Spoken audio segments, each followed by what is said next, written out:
Hi, everyone. This is Sarah with Connect Our Elders, and today I'm extremely honored to have Barry Rice with us. Barry is a Vietnam veteran, and he's the author of a book called The Power and Blessings of a Sunrise. Barry, would you please start by reading your excerpt from the book so we can get a taste for what our discussion is going to be today? Thank you very much, and I'm honored to be here. And as I mentioned to you, I'm very nervous. I haven't ever done these things before. I kind of use the term, God comes to us disguised every day, and it's up to all of us to uncover his disguise and to see the blessings and the opportunities and the power and blessings of an opportunity. My little book that I wrote, which is based pretty much on a true story, I think will lead everybody there. But I would just like to read a little bit of an excerpt, if I may, pardon my stuttering. But our society, and when we look at all of us, our society really has seen dramatic changes since the days of our founding fathers. The personal freedom and responsibility that was cherished by the early settlers has been gradually eroded by selfish ambition, greed, and a misguided notion of entitlement. These values are not what defined success and happiness over 200 years ago, and they certainly are not a part of God's plan for our lives today. When the blinders of circumstance and materialism are removed, we begin to see with the eyes of our heart, or what I call our eyes of faith. We begin to see the unseen, the plan, the power, and the purpose that God brings into our lives. We begin to understand that the path of our lives, our success, and our happiness is not determined by Madison Avenue or Washington, D.C., but by God. Then we can begin to better understand the opportunities that He presents to us on a daily basis. So true. I came to this realization. I grew up, if I may. So I was going to ask you, Barry, so how would you describe your early years, and what was your relationship with God in your early years? I was an orphan growing up, and I really had no relationship with God. Now, I did live in a foster home for a period, but I was never in want of anything. I had a wonderful childhood. I was finally adopted by two very loving parents.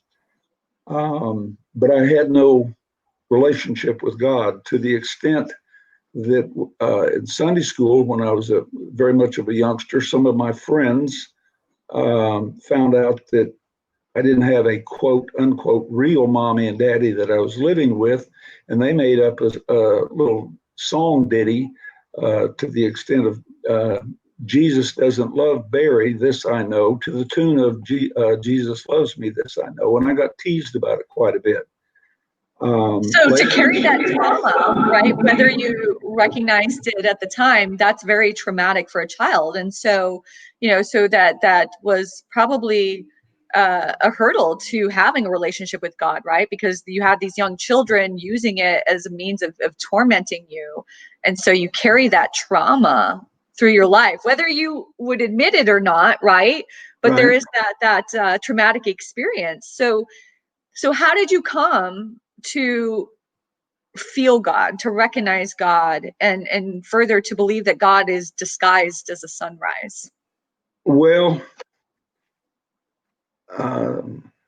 after my childhood, I did a lot of things, and I, instead of allowing them to tease me, I turned my life into basketball, girls, fun, that type of thing. I had a basketball scholarship, but I got there and at the school, and the coach wanted us to come to practice instead of going to fraternity rush parties. So I left school and ended up as a professional water skier down in Cypress Gardens, Florida.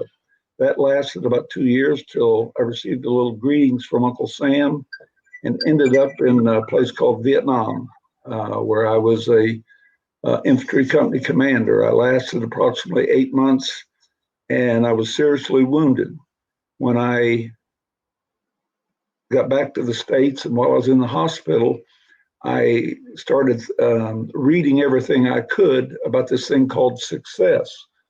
And it seemed that everything that I read said it's a lot of money, it's big houses, it's cars, it's fancy clothes, it's all Status. that. So I decided at that age, while I was still in the hospital, that at age 39, I was going to be at a point in my life where I'd never have to work for a paycheck from somebody else again. I got out of the service and did some other things, went into the corporate world, and about 3 p.m. on my 39th birthday, I said, that's it. I was in an upper level position with an international corporation. And it wasn't long after that before I started having, let me just mention that all during that period, I didn't concern myself with my marriage. I didn't concern myself with friends. I didn't concern myself with anything. It was all about chasing the, as they say, the golden goose. And I caught it, but I had nothing.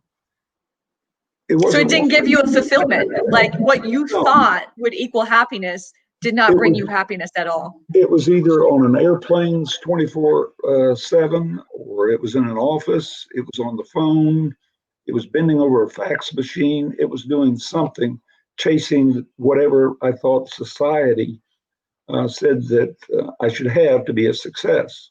Mm-hmm. A couple of years later, I was diagnosed with a thing called non-Hodgkin's lymphoma, which was, come to find out, was a result of being in the jungle or being sprayed by a thing called Agent Orange that they used in Vietnam to defoliate the jungle. My doctors told me that it was such a stage at that time that I had approximately 12 to 18 months in my earthly life left. How many years has it been? It's been over 20 now. Would you mind? I know like our focus is going to be on talking about the, your reestablishment of your relationship with God in the book, but would you mind sharing with the audience the experience you had when you had to notify families that their loved ones was killed? After I got out of the hospital, I was still in the service, and they asked me where I wanted to be stationed. I said, I don't want to be stationed anywhere. I want to go home. So they said, okay. So they sent me home and stationed me in my hometown and said, you're going to be a notification officer. So I had very bad case of survivor guilt, being that I had been a platoon leader and then a company commander in a combat situation. I had watched young men die or being severely wounded.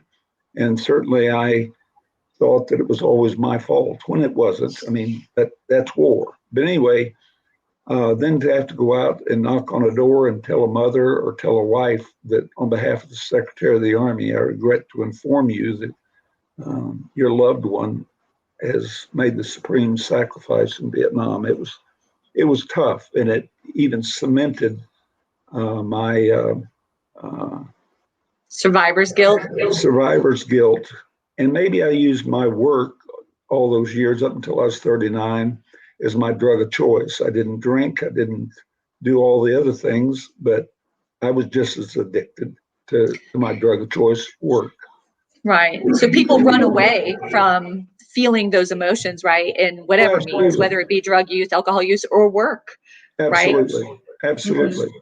So it seems to me that, right, the upbringing as a child being teased, that Barry did not have a real mommy or daddy, right? Because you were adopted. And then, the combat experience, the survivor's guilt would serve to make you feel more separated from God over the years. So how did you get reestablished with God? And what did you determine eventually? So you had all the money, you were traveling, you had the status, but you still did not feel fulfilled.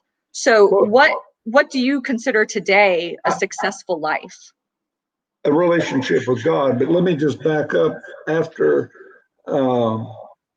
being able to, at my 39th birthday, And I didn't know what to do with myself when I had no work anymore. Unfortunately, I went through a divorce, which certainly lessened me from a lot of my financial gains and toys, but I didn't care at that point. I really had no friends. It was all just had been business. But anyway, uh, I reestablished myself with God. I say reestablished, maybe I established myself. I've always been a skeptic. If I can't see it, touch it, feel it, taste it, it's not real. Anyway, when I received my diagnosis, I was living in Florida. Uh, I went out to a beach, the East Coast, very early one morning. And I was standing there. I was standing there, but I was certainly on my pity pot. And it was still dark, but I mean, it was starlit sky.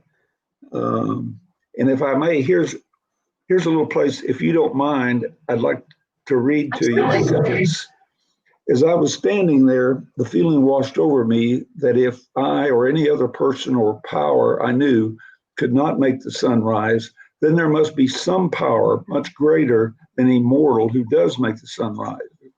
That, yeah, okay. There had to be some higher power that was making the sun rise every day, no matter the pain, confusion, or daily circumstances everyone faces in their life.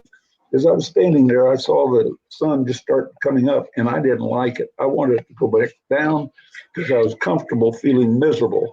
I mean, I'd felt that way for some time. Just suppose, I thought, that there really is a God who creates our days, our nights, our brightness, and our darkness. With those thoughts, I found myself asking into the wind, God, if you're there, have you been beside me all along? If that's you making the sunrise, did you really need to give me terminal cancer to finally get my attention? Were my questions being answered as I became absorbed in the brightening majesty of the sunrise, sending its rays shimming across the waters? I looked around. I was alone with the ocean, its timeless tides, wave after wave, and mile after mile of empty beach. Was I also alone with God? Gulls were floating on gusts of wind. Porpoises were dancing just offshore, welcoming their new day and celebrating the amazing, perpetual, and enduring sunrise. I could go on, but it kept rising. And very briefly, I started thinking of people that I'd known in my life. And over here on my right, and we all know them. We know people that have no financial security. Maybe they're jobless. Unfortunately, maybe they're involved in drugs or crime or other legal problems. Over on the other side of the horizon, I started thinking about other people that I knew in my life that maybe they weren't rich or had lots of money, but their financial house was in order. They had some type of career or job that they were satisfied with. They had family relationships. They were always in pursuit of new knowledge. Maybe it was just a hobby. They were taking care of their physical health. They had friends and they're involved in their community. And probably most importantly, people that I knew that had peace of mind and a spiritual relationship with God. So God was telling me with his sunrise, hey, dummy, you're standing there. You've got at least today left in your life. Which side of the horizon do you want? Well, I turned and I said, I don't want any part of it. I walked back up the beach, and I was hanging my head and feeling sorry for myself. I looked down and I saw my shadow, and I suddenly realized that was my shadow. There was not a thing I could do about it. The sun was behind me, beckoning me, and the shadow represented all the sins of my past, everything that I'd done wrong, the people that I'd hurt, my family, the whole thing. I got up a little bit further and I found myself, I just fell to my knees because I realized that those sins didn't have to be there anymore because there was a guy by the name of Jesus Christ who died on the cross to take care of and take away my sins. I turned around, I walked back down to the beach, to the water's edge, and the sun was coming up. quite brightly, obviously, but the waves were coming in, and all these good things that I saw, the good people that I knew, was on the far side of the horizon, or out there on the horizon. And how do I get through these waves? Because they represented obstacles. Certainly, my cancer was one of them, but there were other obstacles that I faced. So God led me to building a bridge from where I was standing up and over those waves and out to the calmness of the horizon where all that good stuff is. And each bridge, everybody's bridge, is built on three pillars. The first one is your vision of what you want in your future, of those things. The second is your willingness to go through whatever you have to go through, i.e., in my case, I was going to find somebody to treat me for this cancer. And I'm still being treated today, but I've got a blessed life. And the last pillar is your commitment. You've got to be committed to what it is that God is trying to present to you. So what are the three pillars? Your vision of what it is that you want. Vision. The vision. The next one is your willingness. You know, when you have a vision, it's got to be backed up with some goals and some plans. You still have to do the work, basically. Just because you have a vision doesn't mean that it's just going to magically happen. You have to put in the work. That's absolutely correct. And if you are not willing, then change your vision to something that you are willing to do. And once you're willing to do it, you've got to make that burning in the belly commitment to yourself that my relationship with God is the most important thing. And every sunrise that comes up, even if it's a hurricane coming in, even if it's clouds of depression, clouds of somebody in the family being sick, the sunrise is still coming up and presenting you with these opportunities to serve others, to reach out and to touch those blessings and those opportunities. It's so true, Barry. And so before we even entered into each other's lives, and before I read your book, I had found myself, and it dawned on me when I was in Guantanamo Bay this last time, because of the shift that I worked, like I would see the sunrise every morning. And no matter what was going on, I had this thought, gosh, this was at least a year and a half ago now, but I had this realization, no matter what, the sun will always rise. Right? It will. And let me. It's always a new day. It's always a new chance to do better. One quick little anecdote. There was a mother who was taking her son to piano lessons. Well, to encourage him, she read in the paper that the great pianist Paderewski was going to be presenting a concert. So she thought, well, this will motivate him. They got to the auditorium, they found their seats, and the lady began talking to the person sitting next to her, wasn't paying any attention to her son. The light started to dim. She turned around. Oh, where's little Johnny? Well, she looked up on the stage, and there's little Johnny sitting at the majestic Steinway, plinking out "Twinkle, Twinkle, Little Star." About that time, Paderewski came on the stage, and he walked over behind the young little boy, over behind Johnny. He reached down with his left hand, and he started playing the bass to "Twinkle, Twinkle, Little Star." He reached around with his other hand and started playing the treble to the same song. And he whispered in the boy's ear, "Don't quit, keep playing." If you will think about a sunrise coming up over the water, and certainly you can do the same thing over the ocean, but particularly over the ocean, there's no way that you can run away from that ray of sunrise that's coming across the water. You can run to the left, you can run to the right, it's going to follow you. That is God's way of reaching out, wrapping his arms around you and whispering, "Barry, don't quit, keep playing."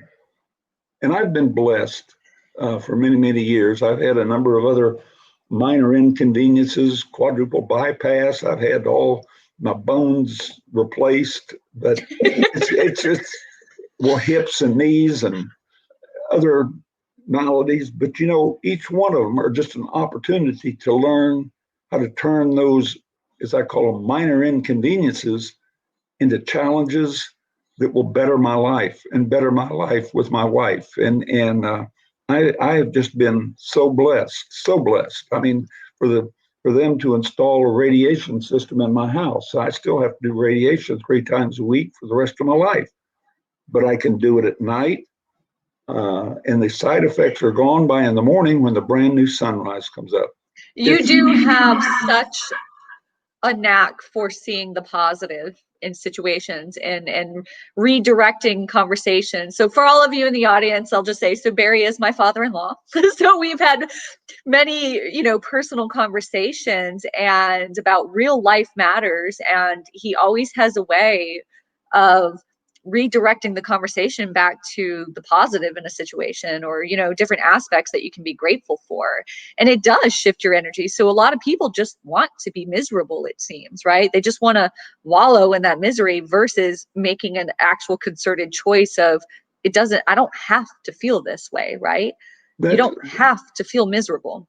That's true, but through your medium that you're doing, through some of the things that I'm doing, hopefully we can bring the brightness of a brand new sunrise, and we can remove God's disguise, because he comes to us every day disguised as the sunrise to just pour out blessings, opportunities. It's it's an amazing, amazing life. So let's talk about that for a moment. So if seeing and believing God is disguised as a sunrise, if he doesn't guarantee success in life, right? What does God guarantee? He guarantees that you have choices. You can choose which side of the horizon you want to be on. If you want to live a life of despair, if you want to live a life of, I hate to say it, but drugs, crime, those types of things, certainly you can make that choice, and he's not going to reach down and stop you, but you can also choose the other side.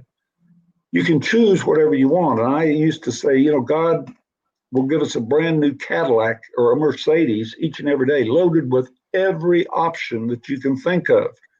There's a problem with that, though. God is not going to drive it for you. He just is not going to do that. So once you make your choices about the options and about the things that you want, I mean, you can have a Cadillac, or you could put a wheelbarrow down there. You could do whatever you want. Make the choices that you want in your life. And you've got one person, not a person, but God will be behind you every day, saying, don't quit, keep playing. Keep playing. So let's say somebody has a checkered past, and they're facing obstacles, right? How can they move forward to a successful life? Even if they've done all of these decisions, made all of these bad decisions that have made life more difficult for them in the present, and they're facing these obstacles that are self-created, right? But how can they move forward to still have a successful life? Well, actually, choose which side of the horizon. Choose the other side of the horizon. It's got all these good things. Realize that you can walk up the beach and have a shadow too, and that's your past sins, that's your mistakes, that's the things that, if you could call them back and do them over again. But Jesus died to remove you from all that. And once you can accept that and then go back down and realize that all of us are going to have obstacles in our lives, but they're represented by those waves coming in. You can either swim through them, or you can build a bridge up and over, and it becomes much easier. But we all have things in our lives, to one extent or another, that we wish that we hadn't done, that it hadn't happened to us. But as they say, stuff happens. Right. And you can't live, like, I've always been a fan of this. And I'm going to be fully transparent and vulnerable with this statement. There's some people that say, oh, Sarah, like, wow, you had such a traumatic, rough upbringing. You really need to deal with that stuff. And I'm like, I have.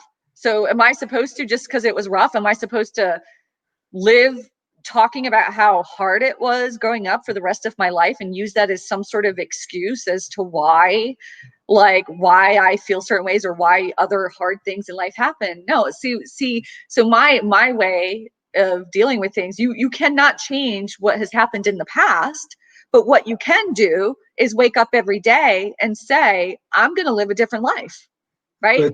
So as far as Exactly I'm correct. concerned, that is a healthy way of dealing with things. That's correct. Nobody said anything's ever going to be always easy. I mean, there's stuff that happens, but as long as you do it with a smile on your face, you realize and you look for the goodness in others. I don't care what anybody has ever been involved in.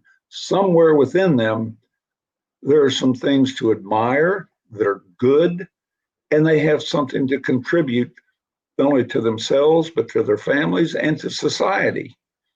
It's those bad things that have happened don't define you. It's the good things that you do that define you first in God's eyes. Right.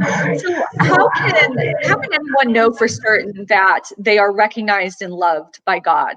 So there are a lot of people in our society that say they believe in God, but they don't feel God, right? So how can somebody know that they are truly recognized and loved by God? First of all, realize that there's a power greater than they are that makes the sun come up every day. I mean, every day, regardless of a person's depression. They could be in jail. The sunrise is still going to come up. They could be going through a divorce or marital problems. The sunrise is still coming up.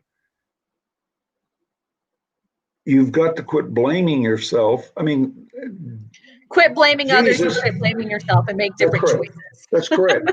Jesus took away that. I mean, he removed your sins. So get over it and move forward. But once you've made the choice of the life that you want, and then remember that little story that I told you about don't quit, keep playing. And I think everybody has seen at least a picture of a sunrise coming up over water and recognize those rays that glance across the water. Those are God's arms reaching out saying, don't quit, keep playing. And I would even add that I think that he's also saying, and I got some more good stuff for you. um, so with that, what prompted you to write The Power and Blessings of a Sunrise? You've shared with us, right, the experience that you had on the beach that day, but what really prompted and pushed you to write a book? The My wife. powers My and wife, yes. my lovely mother-in-law. Yes, she had heard me talk about this, and she kept saying, "Would you just write it down?" And finally, I did, and it just doing that even helped me even more. And although I'm very, very nervous on this computer thing, I don't like computers. I'm just getting cured from a complete computer crash, and I don't even know what I did. But anyway, but I have, over the past several years since I've done this, I've been invited to speak to churches, to organizations, to businesses. I've even gone into jail, been invited into prisons to talk. Even someone that's in prison for their life. Uh, the sunrise is still coming up. There's some goodness that they can do. They can give some part of themselves to someone else. And I got involved in a veterans organization and had a fairly responsible position. But it was one of the loves of my life, of just giving back, being with other veterans who I knew had the same experiences that I did, whether it's PTSD or getting hurt or and it just lifted me up so much more. And I've even spoken to some of the chapters across the state as well. So um, it is. This is. I don't even know. See, I can't even hold it right. Yes, it's there. We can see it. So Okay. The Power and Blessings of a Sunrise. How can people purchase this book, Barry? Well, you're going to have to put out the link because it's I will. so long. But they can. It is. I do have a website or a web page where they can purchase the book, and not just because I did it or just because of my history. God is there for each and every one of us, and I can't I go down, we live near Old Hickory Lake here. I drive down there about 6 o'clock every morning, and I watch as the sunrise comes up, even on cloudy days when it's raining, because I know the direction that the sun is coming up, and I just sit there and say, "Good morning, God. What do you got for me today?" Do you feel like it charges you up almost? Oh, no question, no question. And even days that maybe when I've been through a hip replacement or something, a little picture that I just look at of the sunrise coming up. So I know that God is there with me, and as long as I make the right choices, then He's going to be there. Right. You do the best that you can. Yeah. And that's all that we all should strive to do, is just to make the best choices that we can, right? That's right. You know, not to harm other people. And well, Barry, thank you so much for being our guest today. Those of you in the audience, I will be posting the link to where you can access the book, purchase the book. I have read the book myself, and it was just serendipitous timing because I had already felt the power of realizing that the sun will rise no matter what. It's a new day. It's always a chance to do better the next day, right? And so I'll share the link. So if you're interested in the book, you can make your purchases there. Again, Barry is Vietnam veteran and the author of The Power and Blessings of a Sunrise. And I'm Sarah, the founder of Connect Our Elders. Our entire focus is to provide— And my daughter-in-law. And your daughter-in-law, yes. Our entire focus is to provide education around elder care resources, the navigation to figure out what the right resources are for you, and ongoing advocacy. So thank you for joining us today, and I hope all of you enjoy the rest of your day. Bye. God bless.